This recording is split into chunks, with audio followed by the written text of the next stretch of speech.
iPad tips and tricks that you need to know. First, I'm going to go ahead and navigate to Edit Home Screen, tap that plus button in the top left corner, and navigate to the Widgets drawer. I'm going to go ahead and add a battery widget to my home page, and then I'm going to continue searching for more widgets, like the calendar widget.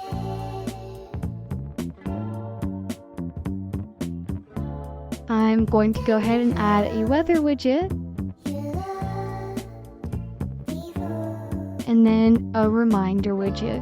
My favorite thing to do with the reminder widget is to customize what list is shown on that widget.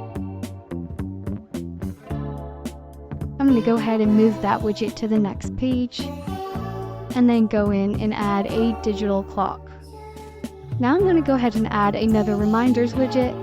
I like to have a personal work and school homepage, so adding lists that correspond with those topics is really effective for me.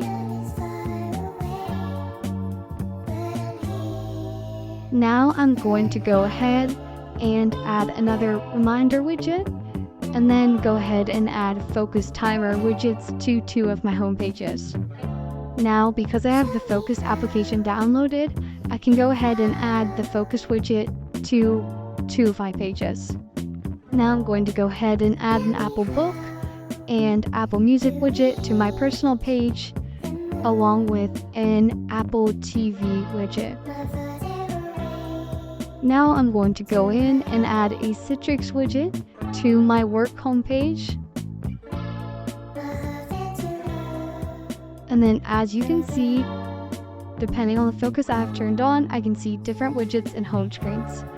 That's how I customize my home screens with widgets.